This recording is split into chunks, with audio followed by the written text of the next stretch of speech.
আমরা এমন মানুষ না, 100 টাকার চোরকে গাছে বেঁধে মারি, 100 টাকার চোরকে গাছে বেঁধে মারি, আর 1000 কোটি টাকার চোরকে স্টেজে তুলে ফুলের তোড়া দিয়ে তাকে সংবর্ধনা জানাই। আমরা এমন মানুষ, আমরা এমন মানুষ না, আমরা অন্যের দিকে আঙুল লাগাই বেশি। কিন্তু মনে রাখবেন, মনে রাখবেন, আজকের আমি জাস্ট ফর এক্সাম্পল, সরি ক্ষমা চেয়ে নিচ্ছি, ধরুন আমি আপনাকে এক্ষুনি বললাম আপনি চিটিংবাজ, তো কটা আঙুল আপনার দিকে আছে বলুন না প্লিজ, অ্যাটেনশন। একটা, আর 3টা আঙুল কোন দিকে? নিজের দিকে, মানে টিবিল চিটিংবাজ। এটা আমি কোনোদিন ভাবিনি। চালনি বোঝেন? চালনি, চালনি মা বোনেরা, হিন্দু মুসলিম মা বোনেরা আটা চালে, আটা চালে, কি বলেন আপনারা? কলকাতার মানুষ তো, চালনি চালনি। আচ্ছা, চালনির পিছনে ছিদ্র কটা? অসংখ্য ছিদ্র, বাহ।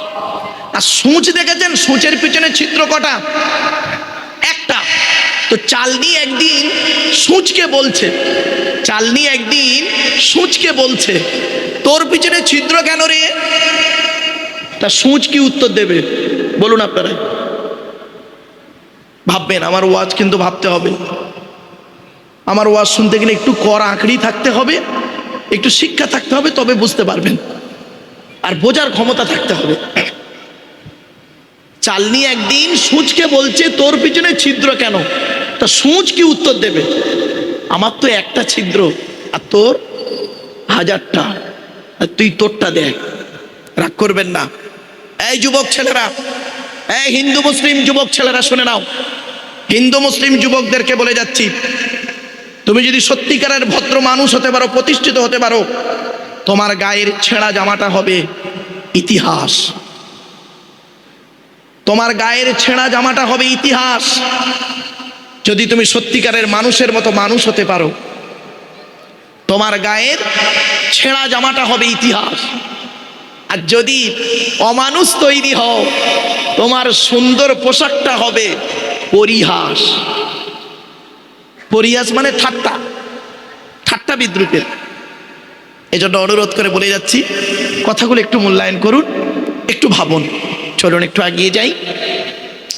এরপরে সৃষ্টিকর্তা বলছেন, তো দেহের মধ্যে আমি 3টে জিনিস আলাদা করেছি, মনে পড়ছে? আবার ব্যাকে এলাম। 3টে জিনিস আলাদা। 1 নাম্বার হলো কি? ব্লাড গ্রুপ আলাদা। 2 নাম্বার হলো, 2 নাম্বার আর 3 নাম্বার বলার আগে ছোট্ট একটা প্রশ্ন করি, আপনারা আধার কার্ড করেছেন? বলুন না, করেছেন? আচ্ছা, আধার কার্ড করার সময় আপনাদেরকে অফিসাররা এই কথাগুলো বলেছিল, একটু দেখুন তো খেয়াল করে, মনে পড়ছে কিনা? চোখটা বড় করে চান তো, বলেছিলেন? আর 2 নাম্বার কি করেছিলেন?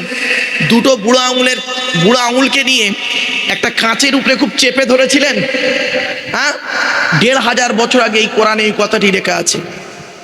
ভাবতে পেরেছেন এ কোরআন কি জিনিস? এই কোরআন থেকে আপনারা কি নেবেন? সবই রয়েছে এর ভিতরে, সবই রয়েছে কোরআনের ভিতরে। ভৌত বিজ্ঞান নেবেন, জীবন বিজ্ঞান নেবেন, জিওগ্রাফি নেবেন, রাজনৈতিক জীবন, পারিবারিক জীবন, সাংসারিক জীবন, সবই রয়েছে কোরআনের ভিতরে। কি নেবেন? এই কোরআনকে নিয়ে গবেষণা করছে কারা? America, London, France, Britain, Japan, Jordan, Germany ঠান্ডা করে বসে বসে কোরআনকে নিয়ে গবেষণা করছে। কারা করেছে? Humphry David, Michael Faraday, Einstein, Isaac Newton, doctor Maurice Bucaille, mister Cook, mister জাবিরিন, mister Campbell, Raja Rammohan Roy, Ishwarchandra Vidyasagar, Rabindranath Tagore, Acharya Jagadish Chandra Bose, Francis Beck, William স্কিথমুর, Williams Harvey, Thomas, George Bernard, এরা কোরআনকে নিয়ে গবেষণা করলো। আমরা কিছু মানুষ কি করলাম জানেন? এই কোরআনটাকে ইউটিলাইজ করলাম কিভাবে? তেল পড়া, পানি পড়া, ওয়াজ করা, খতম পড়া, তাবিজ মরা, ঘর বন্ধ করা। আর এটাকে ইউটিলাইজ করলাম কিভাবে জানেন? টুপির মারামারি করলাম। গোল টুপি, লম্বা টুপি, চেরা জামা, ফাড়া জামা, তবলিগ, পুরপুরা, বেরেলি, ওয়াহাবি, জামাত ইসলামে, আহলে হাদিস, বুকে হাত বাঁধা, নাভির নিচে হাত বাঁধা, জোরে আমিন বলা, আস্তে আমিন বলা, নিজেদের মধ্যে ধর্মের মধ্যে মারামারি করে আমরা শেষ করে দিলাম। এ ওকে বলে কাফের, ও ওকে বলে কাফের। দাও ঠেলা, ঠিক না বেঠিক? এজন্য আমি আপনাদেরকে বলছি, এ কোরআন হলো সেই কিতাব যাকে নিয়ে সারা বিশ্ব গবেষণা করছে।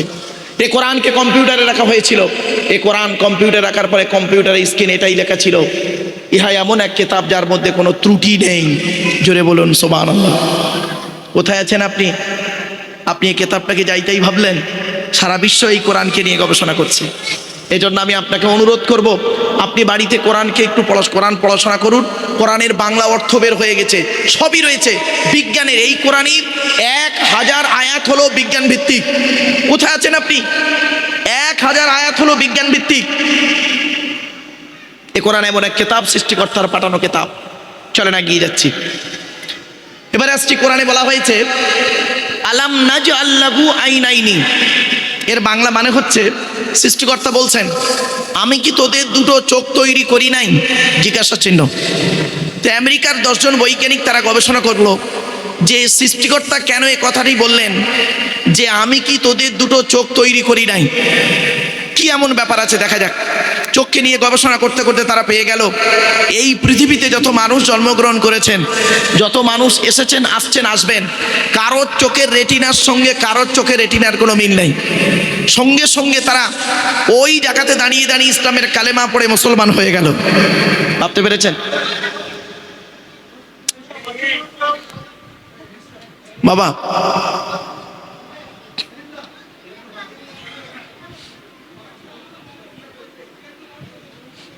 ওকে ওকে বসতে নাও, ওকে বসতে নাও। থাক থাক থাক।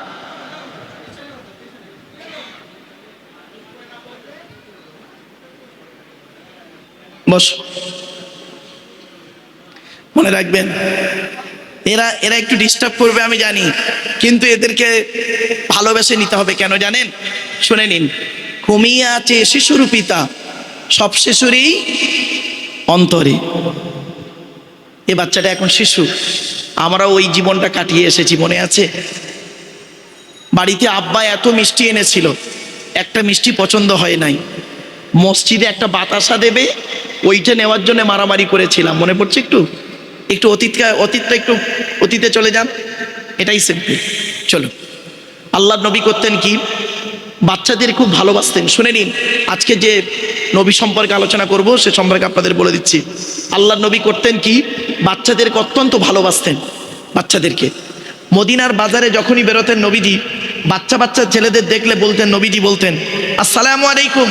বাচ্চারা বলতো ওয়ালাইকুম আসসালাম রহমাতুল্লাহ। নবীজি বলতেন তোমার নাম কি? তার নাম বলল। তোমার বাপের নাম কি? বলল। মায়ের নাম কি? বললো তোমার পিতামাতা বেঁচে আছে? ওই বাচ্চাই, ওদের ভিতরে যদি কোনো বাচ্চা বলতো যে আমার বাপ মা কেউ নেই, দুজনেই মারা গেছে, নবীজি ওই বাচ্চাটাকে ঠিক এইভাবে বুকে জড়িয়ে ধরতেন। বুকে জড়িয়ে ধরে বলতেন তোমার পিতামাতা কেউ বেঁচে নেই? আমি মোহাম্মদ, আমারও পিতামাতা কেউ বেঁচে নেই। বলে নবীজি ওই বাচ্চাটার মাথায় হাত বুলাতেন আর কি বলতেন জানেন? শুনে নিন। মান আওয়া ইয়াতীমান ইলা তুআমিহি ওয়া শারাবিহি আউজাবাল্লাহু লাহুল জান্নাহ। আল্লাহর নবী বলতেন যে কোনো ব্যক্তি যদি কোনো এতিম বাচ্চার মাথায় হাত বুলায়, কোনো অনাথ বাচ্চার মাথায় হাত বুলায়, কোনো এতিমকে যদি খাবার খাওয়ায়, কোনো এতিমকে যদি আশ্রয় দেয়, ওই ব্যক্তির জন্য জান্নাত ওয়াজিব হয়ে যায়। কোথায় আছেন আপনি? আপনি এতিম বাচ্চার হক মেরে খেলেন। আপনি একজন শিক্ষিত মানুষ, হ্যাঁ? কেমন শিক্ষিত মানুষ? আমি এজন্য বলি, what is the definition of education? ওই এডুকেশন শব্দটার মধ্যে নাই লুকায়িত। EDUCATION। ই থেকে ইগারলি, ডি থেকে ডেভেলপমেন্ট, ইউ থেকে ইউনিভার্সাল, সি থেকে ক্যাপাবিলিটি, এ থেকে অ্যাক্টিভ, টি থেকে টলারেন্স, আই থেকে ইন্টেলিজেন্ট, ও থেকে ওবিডিয়েন্স, এন থেকে ন্যাচারাল। এতগুলি গুণে গুণান্বিত বস্তুকে বলা হয় এডুকেশন বা শিক্ষা। যাকে তাকে শিক্ষা বলে না। শিক্ষাটা নেবে কে? যে নেবে তাকে বলা হয় student. Hui is student? K student? ওই স্কুলে গেল আর এলো, 10টায় গেল 4টেই এলো, আমতলা জামতলা বুড়ির বেলতলা পাঁচতলা, ইকোপার নিকোপার, চিড়িয়াখানা, ভিক্টোরিয়া, জাদুঘর, তারামণ্ডল, নদীর পার্কে বসে একটু প্রেম নিবেদন করলো, সারা বছর পড়লো না, পরীক্ষার খাতায় টুকলি বা চুরি করলো, আর স্যার ধরলো, ছুরি মারলো, এরে কোনোদিন স্টুডেন্ট বলে না। STUDENT, এক একটা লেটারের এক একটা গুণাগুণ আছে, তবেই তাকে স্টুডেন্ট বলে। এস থেকে স্টাডি, টি থেকে ট্রুথফুল, সত্যবাদী হতে হয়। এখনকার স্টুডেন্টরা বেশিরভাগ মিথ্যাবাদী। এখনকার স্টুডেন্টরা বেশিরভাগ মিথ্যাবাদী। আপনারা কি জানেন এখন লেখাপড়া কোথায় হয় জানেন? টয়লেটে। রাগ করবেন না, টয়লেটে এখন লেখাপড়া চলে গেছে। মাধ্যমিকের সেন্টার হচ্ছে, উচ্চ মাধ্যমিকের সেন্টার হচ্ছে, টয়লেটগুলোতে গিয়ে দেখবেন, বয়েজ এবং গার্লস টয়লেটগুলোতে গিয়ে দেখবেন বইয়ের পৃষ্ঠা ছাড়া বই পড়ে আছে, টুকলি, মাইক্রো জেরক্স এগুলো নিয়ে চলে যাচ্ছে। আর ওই ছেলেটা চুরি করে লেখাপড়া করে মাধ্যমিক পাস করলো, উচ্চ মাধ্যমিক পাস করলো, ভবিষ্যতে কোনো মাস্টার, ডাক্তার, ইঞ্জিনিয়ার হয়ে গেল, হয়ে গিয়ে স্টেজে এসে লেকচার দিচ্ছে 20 বছর পর। ওর লেকচার শুনে মানুষ সঠিক পথ পাবে, এটাকে বিশ্বাস করা কিরকম জানেন? ঠিক ওই কাঁঠালের আমসত্ত্বের মতো। কাঁঠালের আমসত্ত্ব কোনোদিন খেয়েছেন? হয় না, তা খাবে কি? বাস্তব কথা বললাম। এজন্য এস থেকে স্টাডি, টি থেকে ট্রুথফুল, ইউ থেকে ইউনিটি আনকমন, ডি থেকে ডেবোর্ডিয়াস, ই থেকে এফিসিয়েন্ট, এন থেকে নোবেল, টি থেকে টিপটপ। এতগুলি গুণে গুণান্বিত ব্যক্তিকে বলা হয় স্টুডেন্ট, যাকে তাকে স্টুডেন্ট বলা হয় না। এই স্টুডেন্ট যারা আছো, ছাত্রছাত্রী, হিন্দু মুসলিম, এই কথাগুলো তোমরা নোট করো, একদিন তোমাদের কাজে লাগবে। এবার আসছি, শিক্ষাটা দেবে কে? যিনি দেবেন তাকে বলা হয় টিচার। Who's teacher? কে টিচার? পড়ালেই টিচার? ওই 10টায় গেল, 4টেই এলো, আর মাসের 1 তারিখে মাইনে তুললো, এর টিচার বলে না। TEACHER, টি থেকে ট্রেনার, প্রশিক্ষণ প্রাপ্ত হতে হবে তবেই তুমি টিচার। ই থেকে ইগারলি, আগ্রহী হতে হবে তবেই তুমি টিচার। এ থেকে এবিলিটি, দক্ষতা থাকতে হবে তবেই তুমি টিচার।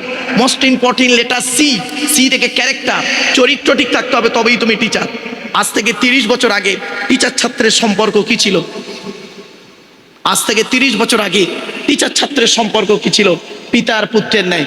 আমরা আমাদের স্যারেদের দেখলে সাইকেল থেকে নেমে যেতাম, ঠিক না বে ঠিক? আরে এখন কি হয়েছে শুনবেন, রাগ করবেন না। বেশ কিছু জায়গায়, সব জায়গায় নয়, টিচার ছাত্রের সম্পর্ক বন্ধু, বিড়ি চেয়ে খায়, খৈনি মলে দেয়। একটা সিগারেট দুজনে ভাগাভাগি করে খাচ্ছে, স্যার আর স্টুডেন্ট।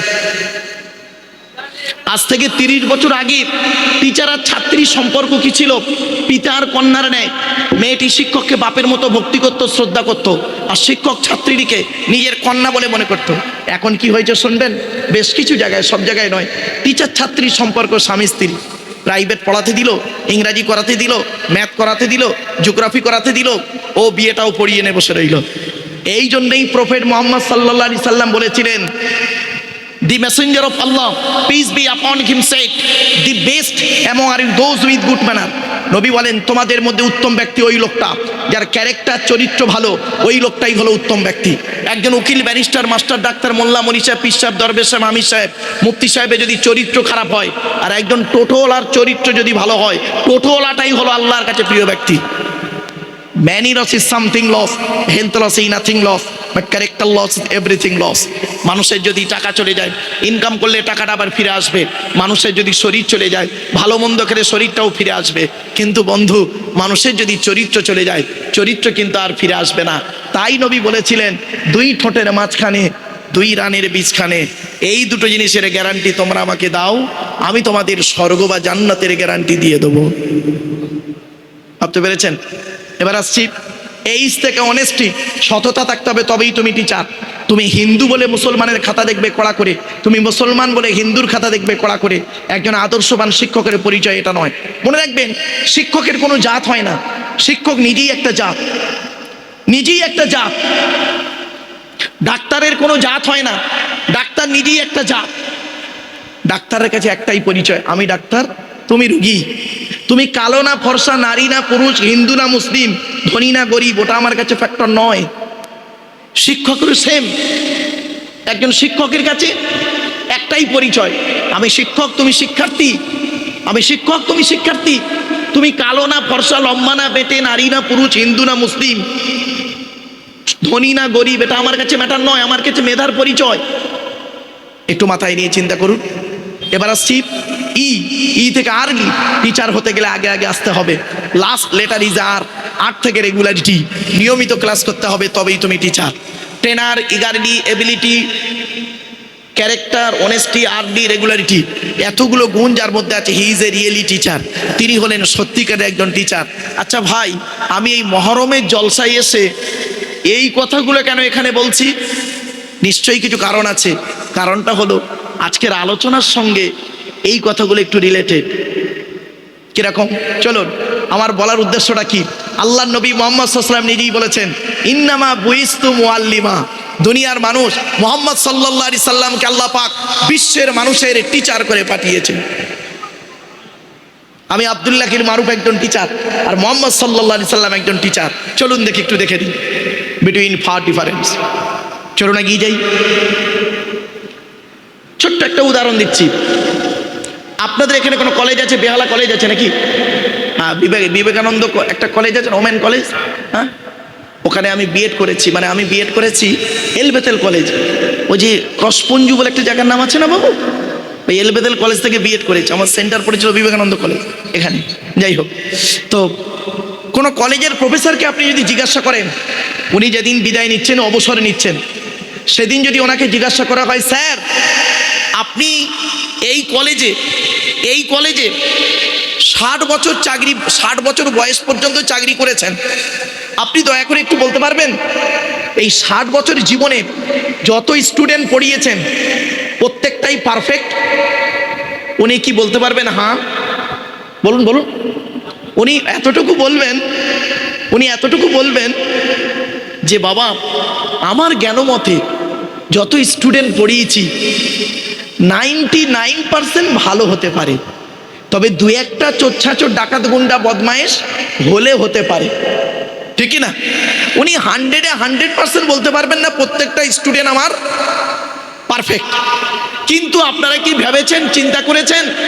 পৃথিবীর মানুষ একটু লক্ষ্য করুন, একবার কি লক্ষ্য করেছেন এই পৃথিবীতে একজন টিচারের জন্ম হয়েছিল, এই পৃথিবীতে একজন প্রফেসর এসেছিলেন, এই পৃথিবীতে একজন গাইডার এসেছিলেন, এই পৃথিবীতে একজন মাস্টার এসেছিলেন, এই পৃথিবীতে একজন টিচার এসেছিলেন, যার জন্ম হলো 570 খ্রিস্টাব্দে 29শে আগস্ট সোমবার সকালবেলা, ভোরের বেলা, আর যার ইন্তেকাল হলো, মৃত্যু হলো 632 খ্রিস্টাব্দে জুন মাসের 8 তারিখ সোমবার।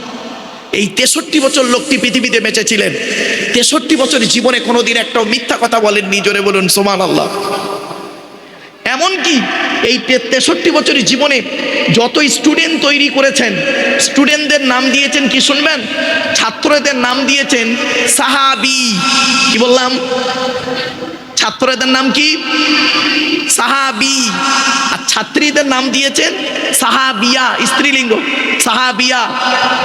পৃথিবীতে যত ছাত্রছাত্রী তিনি তৈরি করেছেন, অর্থাৎ যত সাহাবিয়া তৈরি করেছেন, ইন্তেকালের আগে তিনি নিজেই তার ছাত্রছাত্রীদের সম্পর্কে সার্টিফিকেট দিচ্ছেন। শুনুন, তিনি নিজেই বলছেন, আসহাবিকান নুজুম বিআইয়িহিম ইক্তিদাইতুম ইহতিদাইতুম।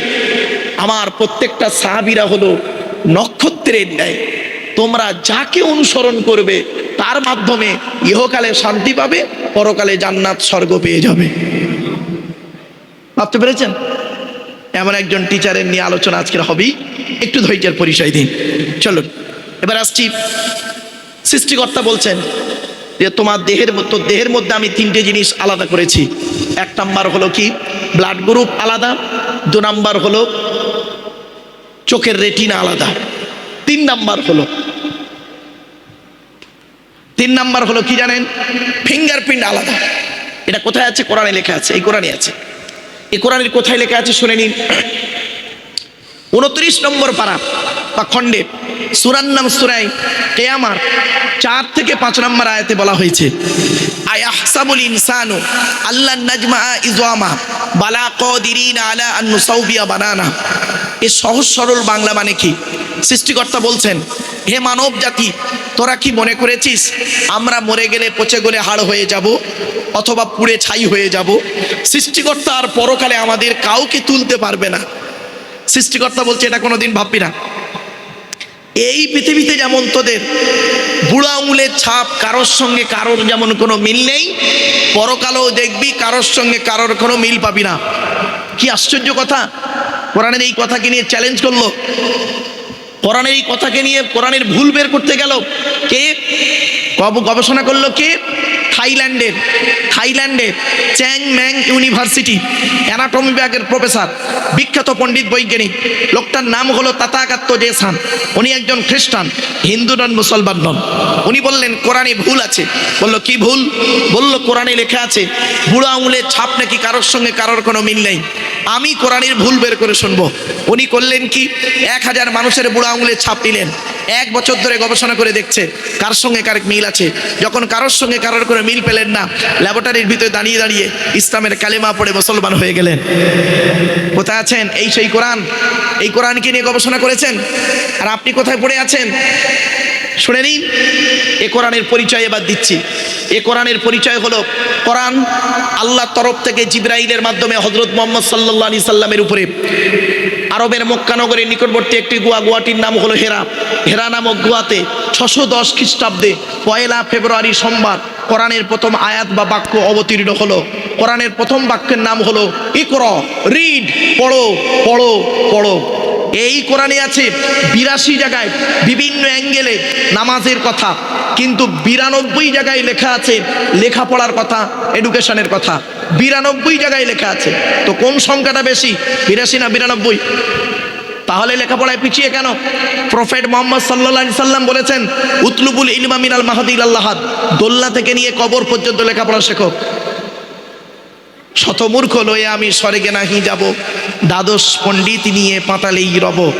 100 জন মূর্খ মানুষকে নিয়ে স্বর্গে গিয়ে কোনো লাভ নেই, 12 জন শিক্ষিত লোককে নিয়ে নরকে থাকা অনেক ভালো।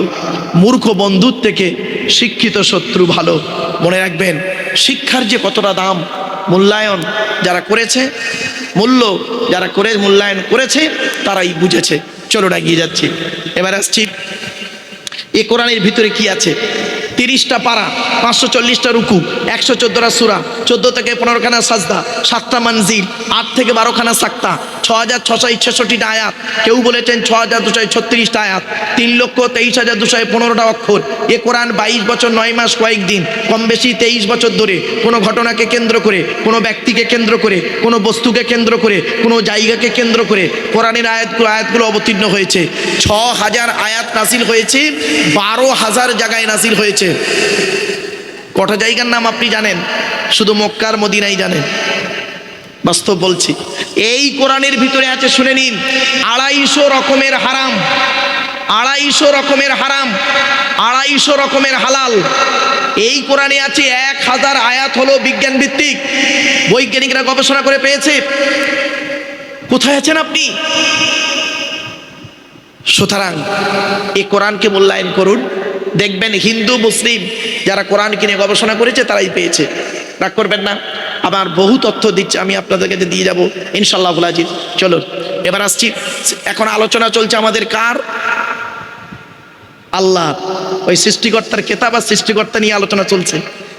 এরপরে আসছে আপনি সৃষ্টিকর্তাকে মানবেন কেন? আপনি একবার চিন্তা করে দেখেছেন? আপনি কি একবার চিন্তা করে দেখেছেন? সামান্য 1 টাকার কয়েনের ডাইস থেকে 2 টাকার কয়েন বের করার ক্ষমতা বৈজ্ঞানিকের বাবারও নেই ক্ষমতা। মনে রাখবেন, 1 টাকার কয়েনের ডাইস থেকে 1 টাকাই বেরোয়, 2 টাকার কয়েনের ডাইস থেকে 2 টাকাই বেরোয়।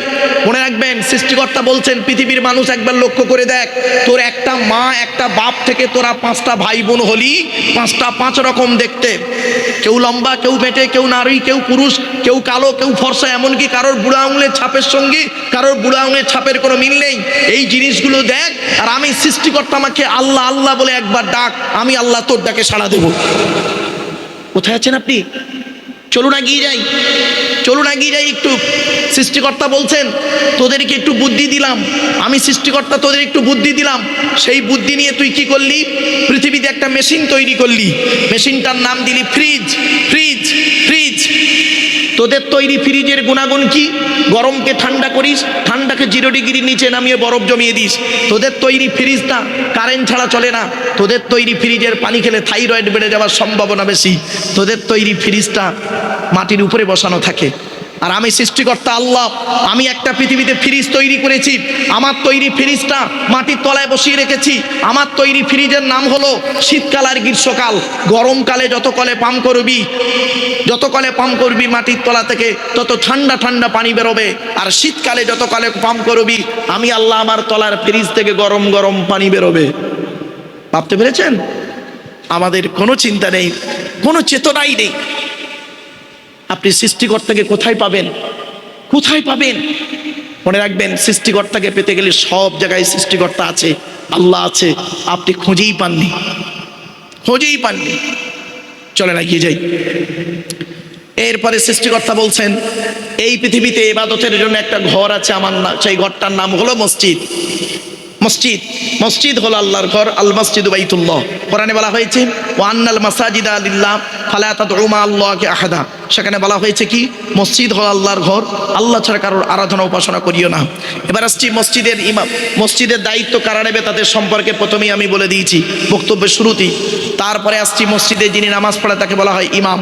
মনে রাখবেন মসজিদের ইমামের মাইনে বেশি করে দেবেন, স্যালারি বেশি করে দেবেন। যে মসজিদে ইমামের মাইনে কম ওই মসজিদের মুসল্লিদের নামাজ আল্লাহর দরবারে কবুল হওয়া মুশকিল আছে। যদি বললেন কেন, মনে রাখবেন আমি নিজে 19 বছর ইমামতি করেছি, 400 টাকা মাইনে, এক্সপিরিয়েন্স তো আমার ভালোই আছে। সুতরাং আমি আপনাদেরকে অনুরোধ করে বলে যাচ্ছি, জাস্ট ফর এক্সাম্পল ছোট্ট একটা উদাহরণ দিচ্ছি। স্বামী স্ত্রী পিতামাতা ছেলে মেয়ে কজন হলো? 6 জন। স্বামী স্ত্রী পিতামাতা ছেলে মেয়ে 6 জন। এই 6 জনের সংসার চলতে গেলে, 6 জনের সংসার চলতে গেলে বর্তমান যা বাজারের অবস্থা, 6 জনের সংসার চলতে গেলে একটা সংসারে কমসে কম 1 মাসে কত টাকা লাগতে পারে বলুন? একটা অ্যামাউন্ট বলুন, একটা অ্যামাউন্ট বলুন না, কত টাকা লাগতে পারে? খুব কম করে 15,000 কলকাতার জমিনে 15,000। তো আমি 5,000 টাকা বাদই দিলাম, কমসে কম 10,000 টাকা। তো আপনার সংসার যদি 10,000 টাকায় না চলে, ইমাম সাহেবের সংসারটা 5,000 টাকায় চালাতে যান কিভাবে? আপনি ভেবেছেন কোনোদিন? আপনার মনটা চায় আমার ছেলে মাস্টার, ডাক্তার, ইঞ্জিনিয়ার, প্রফেসর হোক, আইসিএসসি বোর্ডে পড়ুক, আইসিএসসি বোর্ডে পড়ুক, সিবিএসসি বোর্ডে পড়ুক। আপনি এইসব চিন্তা ভাবনা করেছেন কেন? ইমাম সাহেবের মন চায় না যে আমার ছেলেরাও সিবিএসসি বোর্ডে পড়ে একজন মাস্টার বা ডাক্তার, ইঞ্জিনিয়ার, প্রফেসর হোক? বাড়ি থেকে ভাববেন। এবারে আসছি যিনি মসজিদে আজান দেন তাকে বলা হয় মুয়াজ্জিন। আমি আপনাদেরকে অনুরোধ করছি, এলাকায় যত মসজিদ আছে মুয়াজ্জিনদেরকে অনুরোধ করছি আপনারা আপনাদের আজানটাকে শুদ্ধ করে নেবেন। বেশিরভাগ মসজিদে মুয়াজ্জিনের আজান অশুদ্ধ, ভুল ভুল ভুল, উল্টো পাল্টা আজান দেয়, ভুল। হয়তো আপনারা বোঝেন না, আম মানুষ, যারা শিক্ষিত জ্ঞানী মানুষ, যারা সত্যি অ্যারাবিক ডিপার্টমেন্টে যারা নলেজ রাখেন, তাদের জ্ঞান আছে, তারা বুঝতে পারে কোথায় কি হচ্ছে না হচ্ছে। অতএব মুয়াজ্জিনদের অনুরোধ করছি আপনি ইমাম সাহেবের কাছে বসে আজানটাকে শুদ্ধ করে নেবেন। আপনার আজান যদি অশুদ্ধ হয়, ভুল হয়, সমস্যা হয়ে যাবে। চলুন এগিয়ে যাচ্ছি। সৃষ্টিকর্তার পরিচয় দিলাম, সৃষ্টিকর্তার কেতাবের পরিচয় দিলাম, সৃষ্টিকর্তার ঘরের পরিচয় দিলাম। এবারে আলোচনা হবে সৃষ্টিকর্তা যুগে যুগে নবী পাঠিয়েছেন, নবীদের আলোচনা। এতক্ষণ আমি আপনাদের কাছে সৃষ্টিকর্তা সম্পর্কে বলতে গিয়ে প্রায় বলে ফেললাম অনেকক্ষণ ধরে, 1.5 ঘন্টার কাছে বকে ফেলেছি শুধু সৃষ্টিকর্তা সম্পর্কে বলতে গিয়ে। আরো অনেক আলোচনা আছে, কটা বলবো আপনাদেরকে, জাস্ট শর্ট টাইমের ভিতরে টু দি পয়েন্টের উপরে কথাগুলো একটু বললাম। চলুন এগিয়ে যাচ্ছি। এবার আসছি যে নবীর আলোচনা করব। নবীদের আলোচনা করতে গিয়ে নবীর উপরে একবার আন্তরিকতা নিয়ে দরুদ শরীফ পাঠ করুন। আল্লাহুম্মা সাল্লি আলা সাইয়্যিদিনা মাওলানা মুহাম্মদ ওয়া আলা আলি সাইয়্যিদিনা মাওলানা মুহাম্মদ। একবার ওই দরুদটা একটু দয়া করে পড়বেন, যে দরুদটা আমরা নামাজের মধ্যে পড়ি, একটু দয়া করে পড়ুন। আল্লাহুম্মা সাল্লি আলা মুহাম্মাদিন ওয়া আলা আলি মুহাম্মাদ কামা সাল্লাইতা আলা ইব্রাহিম ওয়া আলা আলি ইব্রাহিম ইন্নাকা হামিদুম মাজিদ। আল্লাহুম্মা বারিক আলা মুহাম্মাদ ওয়া আলা আলি মুহাম্মাদ কামা বারাকতা আলা ইব্রাহিম ওয়া আলা আলি ইব্রাহিম ইন্নাকা হামিদুম মাজিদ। আসুন, নবীদের পরিচয় কটা বলেছিলাম বাবু, মনে আছে না আউট হয়ে গেছে? এইসব বাচ্চাটা বলছে 3টে। দেখেছেন বাচ্চার ব্রেনটা কিরকম, দেখেছেন? আমাদের ব্রেনের থেকে বাচ্চাদের ব্রেন খুব পরিষ্কার। যাই হোক, তবে এখনকার বাচ্চারা অত্যাধিক মোবাইল ঘাঁটে, তো ঘেটে ঘেটে ঘেটে ঘেটে এক এক করে ফেলে। চলেন